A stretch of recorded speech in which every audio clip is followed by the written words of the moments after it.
But there's only one show in America that I'm actually scared to go on, and I've never volunteered. It's because I'm scared of what I don't know, because I consider this man that brilliant, and I don't want to bring down his damn program by showing my ignorance. So Stephen A. Smith just did something remarkable. He openly admitted intellectual humility on live television. In an era where sports personalities claim expertise on everything, here's someone acknowledging when they're out of their depth on foreign policy. This interview reveals why that honesty matters. And that is Fareed Zakaria on CNN. He is the man, and he is here with Straight Shooter, with yours truly right now. It is an honor and a privilege to have you on the show, sir. I watch you every week, and thank you so much for taking time out of your schedule to come on the show. Fareed Zakaria is CNN's GPS host, Harvard PhD, former editor of Newsweek International. The deference shown here is earned. Zakaria has been covering Middle East geopolitics for decades. This isn't typical sports meets politics crossover.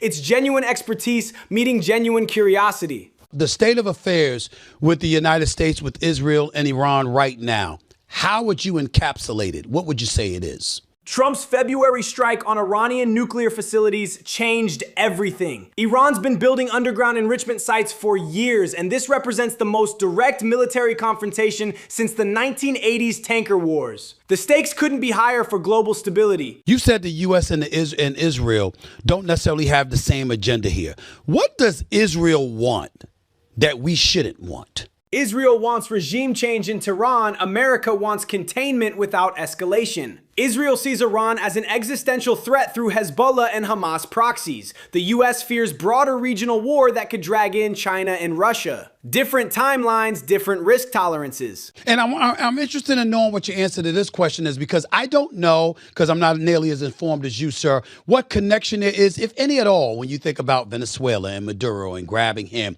and bringing him back to the States, what Trump has said about Cuba and how they're the next to fall, and what that would have to do with somebody like Iran, who does business, some would say, with Russia, with China, et cetera, et cetera. Are any of those things connected? And if so, how so, sir? It's all connected through what analysts call the axis of resistance. Iran supplies oil to Venezuela, gets weapons tech from Russia and China. These aren't separate conflicts. They're one coordinated challenge to American global dominance. Smart question about the interconnections. Supporters of Donald Trump, at least some of them, say that practically every Arab nation agrees with him as it pertains to Iran. Is that true? Absolutely true. Saudi Arabia, UAE, Egypt, Jordan all privately support tough Iran action. The Abraham Accords proved Arab states fear Iranian hegemony more than Israeli presence. Iran funds proxy wars across their borders. They want Tehran weakened badly. You say propaganda. To us, to normal citizens out here that don't know nearly as much as you, we call it flat out lies. Is that what we're saying here, that members of the Trump administration are just fabricating stories and stuff like that? Because I've spoken to people on the right that they're saying, listen, they were in the process of developing nuclear weapons. This is what they were trying to do. And I was saying to myself, Trump did say we obliterated them. There's nothing to worry about months ago. And then they said, excuse me, we still had enough uranium and all of this other stuff. There's a lot of damage that we could do. And once Trump realized that, that's when he gave the okay to go after them. Are you saying that's just propaganda?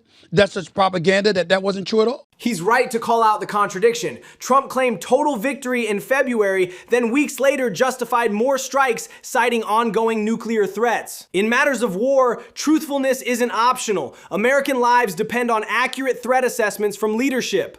If Iran doesn't surrender, what does the off-ramp look like for Fareed Zakaria?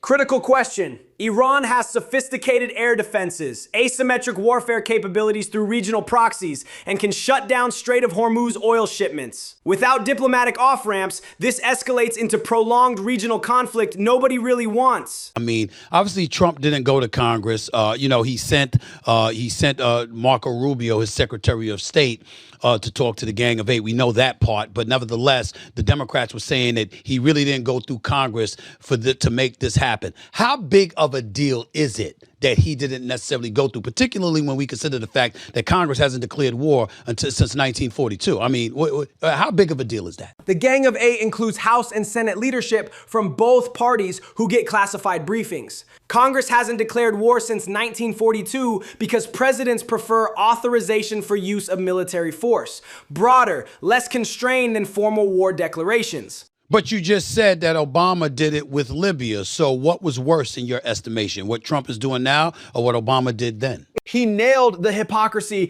perfectly. Obama bombed Libya for months without congressional approval. Democrats were silent. Now Republicans defend Trump's Iran strikes while Democrats demand congressional votes. Both sides flip positions based on party control. It's shameless. If a Democratic president had launched this strike on Iran without, Congress voting on it, do you think the reaction in Washington would be the same? Obviously not, and he knows it. Democrats would be screaming impeachment if Biden launched these strikes unilaterally. The honest acknowledgement of partisan double standards cuts through typical Washington theater, refreshing from any media personality. How concerned are you, knowing the world the way that you do, about fomenting or shall I say growing anti-Semitism, things that the Jewish community has alluded to even before all of this has happened, but certainly since all of this has happened? How much of a concern should that be in the United States of America and particularly in the Middle East? Valid concern. Iran funds Hezbollah, Hamas, and anti-Semitic propaganda networks globally. Middle East conflicts historically spike anti-Semitic incidents worldwide. FBI data shows this pattern repeatedly. Iranian regime explicitly calls for Jewish state elimination, fueling hatred internationally. With that being said, how should folks feel about Benjamin Netanyahu as opposed to the Jewish community? Crucial distinction he's making. Criticizing Netanyahu's policies isn't anti-Semitic. Many Israeli citizens and American Jews disagree with his approach. But conflating all Jews with Israeli government actions absolutely is anti-Semitism. The difference matters enormously. Could you decipher the difference to explain to my listeners between Obama and Libya and Trump and Iran? Oh, sure. Look, I was just making a point about the lack of congressional involvement in both cases. Yes. But I think the Libya operation... I understood. I just want the education. I just want the education. This intellectual honesty is rare in media. Libya was humanitarian intervention gone wrong. Iran is direct military confrontation with nuclear-armed adversary. Both bypassed Congress, but Iran's stakes are exponentially higher. The comparison request shows genuine learning. How worried are you that the United States, this issue is going to go off the rails for us as American citizens here in this country? People are looking at gas prices and so hoping that they don't continue to escalate. But nevertheless, that's not the only thing one would have to worry about. Oil prices right now at $3.58, the national average for gas price right now, and up from $3.20 a week ago. That's the statistic right there. People could say they're worried about the gas price, but that's not the only thing to be worried about unless you say otherwise, sir. Gas prices reflect Strait of Hormuz closure fears. 20% of global oil passes through there. But he's right about broader risks, cyber attacks on infrastructure, Iranian sleeper cells, market volatility. Economic warfare extends far beyond pump prices. Considering what's transpiring right now, is it the GOP, because of Trump's decisions, that have something to be worried about? Or the Democrats who have gone against Trump on this issue, along with a myriad of others who need to be concerned as the midterms approach? Sharp political analysis. Republicans bet Americans support strong Iran action. Democrats risk looking weak opposing it. But if casualties mount or economy suffers, tables turn quickly. Midterm voters historically punish the party owning foreign policy failures. Fareed Zakaria, honored to have you. Anytime. I really, really appreciate you taking time out of your busy schedule. Thank you so much. I'm a huge fan.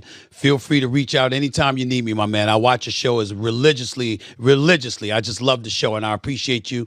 This is how political discourse should work. Honest questions, expert answers, acknowledged complexity. No partisan point scoring, just genuine attempt to understand consequential events. More media personalities should follow this model of intellectual humility and curiosity.